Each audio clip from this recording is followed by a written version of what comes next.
Hello, HD Visionary Herbal Dynasty friends.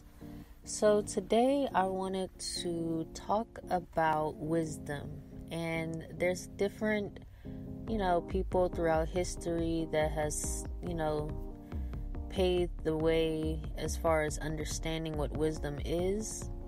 And basically, I know for sure that we are living past the era of intelligence, which is basically computing, digital assets, everything moving onto the web, everything being collected and stored in a form of data, gigabytes. So it really transformed the way we actually articulate the world. When I was taking some courses, there was a whole lot of assimilating labs where you would basically click play on the course, and it would actually show you step by step on how to complete a certain experiment, and even it will show you the results at the end. So we've moved past the stage of basically putting our own thoughts into things, creativity into things. Basically, everything has been automatized. Everything is automatic. Everything is already made for us. And I think, we've lost patience in this society. Like, everything has to be fast. We need the results now. We need people to be able to compute the averages, the statistics, so we can make better decisions, better, having access to different information or trends allows our companies to succeed, allows us to have the inside scoop and be able to predict the market. So, a lot of people have been, heavily into understanding more about automation, data mining, and different things like that. So we need to go back to a time that's more simple, so that we realize that with all this information we're gathering, what are we going to do with it? Because naturally, we were the original computers. We had enough storage, space in our brains to basically be able to hold as much as about 7 football fields of information. Now everything has been automatized. Our intelligence level, I believe, has increased and decreased in other ways.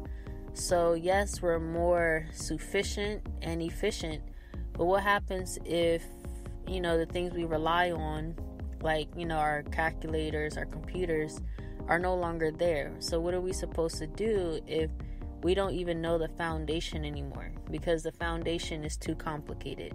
So, I took a course on computer programming, and, I took a lot of college level courses in mathematics, and I noticed, like, all the things that I used to do on paper, like working out different equations and stuff like that, has now been entered into, the computers, so that all you have to do is type in a certain code, and basically the code will generate a response, an automatic response that maybe a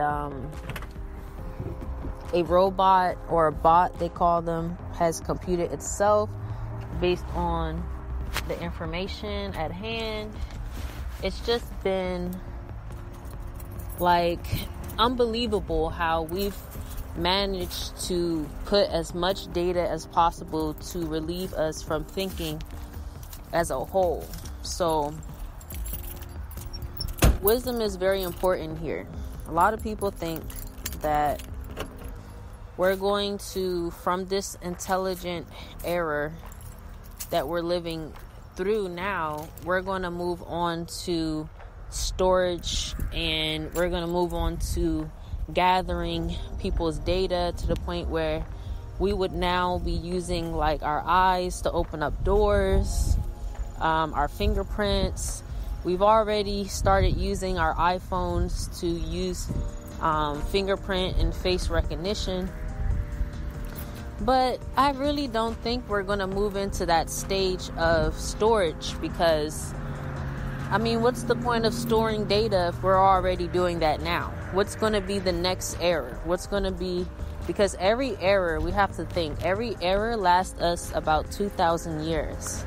So sometimes we live through different errors at the same time. They overlap. So definitely we've moved past the intelligence stage of gathering. Now we're trying to take all the data we know or that we have, and we're basically putting it already into a cloud where everyone around the world has access to the same information, the same knowledge, the same experiments and, results and projects. All that stuff is there so that we're not wasting time and we're more efficient on, creating better results, creating better,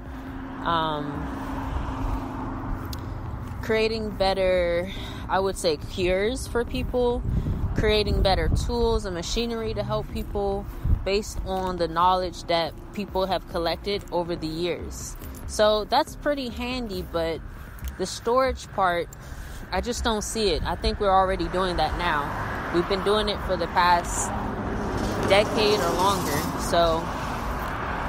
So many different things have been included into the healthcare system. So many robots have been helping, aid doctors in helping them determine different cures, because we all have limitations. So that's useful. So what's going to be the next error? I think the next error has to be the error of wisdom. I believe wisdom will be next, because all this facts and knowledge is just going to compound, and we're going to end up not needing all of it. Like, some things are useful and some things are not. Like, I don't know, how many seconds per minute do I take a step? Like, do I make 200 steps per minute or 100 steps per minute? There's a lot of data out there that is kind of insufficient, insignificant to us. So there's going to be a time where we're going to have to go through everything we ever had on the internet, anywhere, and clear that stuff up. They're already doing that. They're already hiring people, to, I can't remember the name. It's basically like, those gamers who are on the metaverse, and they're basically, trying the game, playing the game to see how well it works and giving feedback. It's kind of like that, but these people are assigned to look up different stuff on the internet and try to help the search engine as much as possible. Yahoo, Google, doesn't matter what search engine you use, Bing.com. So you got actually real people going in and making sense of all the information that's just been downloaded and copied and put just randomly everywhere for us to see it. That may not be good for us to have our hands on, especially if it's to the detriment of us. So definitely wisdom. That's going to be the next step. And it's crazy because we've already lived through all these different eras before, but some of them have been highlighted through history in the form of, genres, novels, the Romantic period, the Gregorian period, so many different periods that are interesting to us. So basically, we need to make sense of everything. We can't just keep walking feeling happy and proud that we gathered all this information, that we know so much, because we really don't know much of anything. Not really. If we really think about it, there's still so much more for us to discover. And Confucius is one of those people that I actually like to read upon when it comes to gathering factual evidence. of philosophies, he talked about wisdom. He said that there was 3 different ways that you can gather wisdom. And he said the first way is basically you seeing it and you reflecting on it. And that, he said, was very notable. It's an honest thing to do, to be able to see yourself and reflect onto what you want to become. You see a lot of people, meditating and, writing, journaling, reflecting on what they want, what they don't want. That's great, but that's only one way to do it. So, of course, it's relaxing, but that's not the only way to gather wisdom, especially if there's no outside stimuli. You're reflecting, but you don't know how much you're able to absorb or how much you don't know. So you need something else. Now, the most efficient way of gathering wisdom, he says, is by imitation. Being able to see someone successful and copying them exactly from beginning, middle to end, and being synchronized into a system, knowing exactly how a system behaves and works and operates. Very important. Because how many of us want to get to the same goal, but do not know all the many steps in between? You gotta hire so many different people to get the information you need, waste so much time, buy so many books. It's so difficult to figure out steps from beginning to end. There may be 33 steps and you may only be seeing 5. So definitely be open-minded, able to ask questions, able to seek what it is you want to know. That's a part of wisdom, seeking the information. Saying that you already know, that you are going to the next step, even if it's the same information you heard before, you still want to know. You still want to keep an open mind, because it may be something you didn't catch the first time, and that's true wisdom. Now, the third one is pretty funny, because he says that this is the most basically bitterful way you can ever learn wisdom at its purest, and he said it's by experience. And I can see how that could be very painful, because you may not want to experience certain things, and people get caught up in almost like a dream where they're experiencing things they don't want to experience for a long duration of time. And why do we still say that we need to experience something in order to learn? You realize there's so many people in the past that would actually go to the library, read. They would actually become apprentices. They did everything that they could with their own power, money limitations, to make sure what it is that they wanted to learn or be came at a very low cost to their mental well-being. And a lot of them lived longer, fulfilled lifestyles that we're still gathering information from. These people who they don't even have to be multi-billionaires to be able to inspire us or give us the knowledge that we need, So, I wanted to talk about wisdom. And I know I kind of went and talked about, data and all that stuff, but it's hard to not talk about it when you're living through the era itself. I remember my very first cell phone was a flip phone that I had to add minutes to. And now I'm here. I have the newest iPhone, but I definitely have a iPhone, and just by having an iPhone and knowing that there's way higher levels of complexity, it shows me that we are going into a different stage. I mean, okay, so it's this video game that I really feel it's not going to be exactly like it, how the world's going to be. Cyberpunk. I fell in love with that game.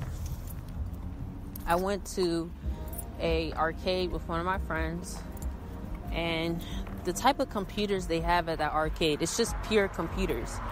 But they have like these computers bolted into a system, and they have these like, you know, those motors or hard drives for the computer that's very bulky and heavy, able to compute so much, you know, data space, energy, and graphics. Like, it takes so much graphics and space just to play that game. And I played the first chapter of the game. Well, I watched my friend play the first chapter, and it was bizarre. Like, it was crazy. Some of the stuff is actually, you know, happening, transpiring. Like, we saw them. You saw the characters, right? You gotta look up Cyberpunk. I can't remember what year it's in. It's like 3007 or something weird like that. I'm definitely probably not going to be around at that point, but seriously, if it's going to end up like that, I mean, literally, we got a lot of things that we need to adjust to, like new systems, new forms of currency, things that are going to hold us over as a whole, because with everything being digitalized, it's basically two things that can happen. It can be great for people who want to remain discreet, you know, go around without being known if they have money or not. Everything would just be like discreet. Or it can be like a horror if we're all so private and discreet and we don't use any other form of tracing, and everyone just loses everything. So there's just like a situation where digital wallets, digital ties, everything does have its limitations. And honestly, carrying money as well has its limitations. The money's always going to decrease in value. And if you don't see it like that, your money in your bank may show the same number, but if prices are rising, that number is quietly decreasing. If a loaf of bread costs $1 or $2, now it costs $6, and you may have $10 in your bank, it costs now more to just afford, you know, one loaf of bread. Whereas if you do the math, like $1, you can buy that loaf of bread 10 times, maybe 9 times after tax or coins or whatever. But $6 for one loaf of bread, you can only buy it one time. And you think about your buying power, it's getting decreased and washed away. So people need to find newer forms of income. You know, the jobs that we used to have back then are not the same jobs we should have now. Like, everyone's saying the best jobs for the upcoming year is definitely going to be engineers, because we're going to stop farming as a whole. And, you know, a lot of farmers got put out of business. Some of them only have enough, you know, money to afford to buy seed for that 1 year for their families. Because the prices for everything went up. For feed, seeds, everything, fertilizer. So now we're like, okay, automation. Let's put a machine in that field to gather all the crops quickly, efficiently, and water the crops while it collects the produce. So many things are happening differently. So should we throw away our books of gardening, and should we begin to just, you know, rely on the new ways of... I'm gonna tell you straight up, I think this is the time to learn to be more efficient, because what's going to end up happening is it should be an option. We should know how to do it, and we should just have the option to not do it. But it shouldn't be that we just don't know how to do it, and when the opportunity comes, we're completely lost, like lost sheep. It's never a good thing. You always want to know different trades. Like if you ever went to, college, they basically say like you have to take all your prerequisites, and you basically learn like economics and politics, and you learn all these different trades just so that you could be made aware of the things that as a whole society should know. In a general, on a general basis of things, this is something that we should all know. If we had a ruler to measure, like everyone that walks down the street should know this. So that's definitely the biggest thing. Trying to match the intellect of society as a whole, because there's definitely a divide. People know more, obviously, and those people who know more are more efficient, and those people who are more efficient are usually in the shadows. Most of them work for themselves. Most of them stay at home all day. Most of them work behind a computer. Most of them work in an office. You don't really see them. Everyday people you see, retail, whatever, you ask them, what do you know? And it's usually they know exactly when it comes to what it pertains to the job, getting the job done. Anything extra, you don't really see it. So, although we're moving into a stage where intellect is now going to turn into wisdom, we need to know what's important. We need to know what is there to know, so that at the end of the day, what you know is going to be your ticket. It's going to be your currency. And what you do not know is going to be of detrimental value to you, because you want to be valuable. You want to know something that others do not easily know. And whether it's taking a course or reading a book, you want to always be ahead knowledge-wise. Because at first, everyone knew, like, they were handing out loans back in the 80s, 70s. They were handing out loans like it was like candy, and loans for cars and college, because that was the thing to do. How many of them actually, got the job in which they got their degree from? Like, so everyone was just getting loans so easily, and then everyone were just buying houses so easily. And now we're not buying cars or college degrees. One piece of paper, college, 70 grand or more. It's crazy. Now we're not interested that much about what school you went to, what degree you have. It's about what you know and how efficient you work. How can you bring results? So now we're moving on to a result-based society. Whoever can give us the results, whoever can, digitalize different ways that we can become successful as a whole, different statistics, and interpreting those statistics, being able to interpret your findings and research has become now more valuable than the college you went to or whatever. And it's more even important than who you know, because now people are not even caring about who you know anymore. It's more about their own business and their own success and results. We live in a result-based society, and everybody wants results right away, or at least be ahead of the game when it comes to predicting the results, so that they'll be able to move towards the changing, ever-changing markets. So, yeah. And of course, a lot of jobs are being died out, while a lot of jobs are also being created.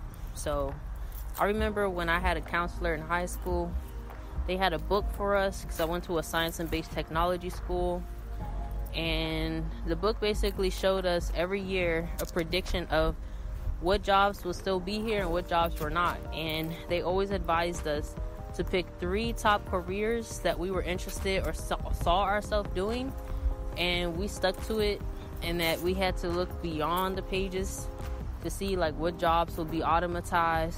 Like, that book was so beneficial. Now it's like, people in high school are now able to take college level classes, and so much, things have changed for the better of society, and so many people don't even take advantage of the opportunity. They take it for granted. So definitely, you don't have access, hit up a nearby library. Research your own research. Try to collect much of wisdom, things that are going to help you succeed and move forward, not just random facts. Like, what are all the major capitals of every city and stuff like that? I mean, unless you're a travel agent or you're someone like that, like, if it's not going to help you or put you where you want to be, it's best not to even though we have so much room in our brains, it's best to prioritize. So I'm going to leave it at that. Definitely wisdom is going to be the biggest, make it or break it scenario. How much you know is not going to be important as much as being able to use what you know to create results. So that's all I have to say for now. Bye-bye.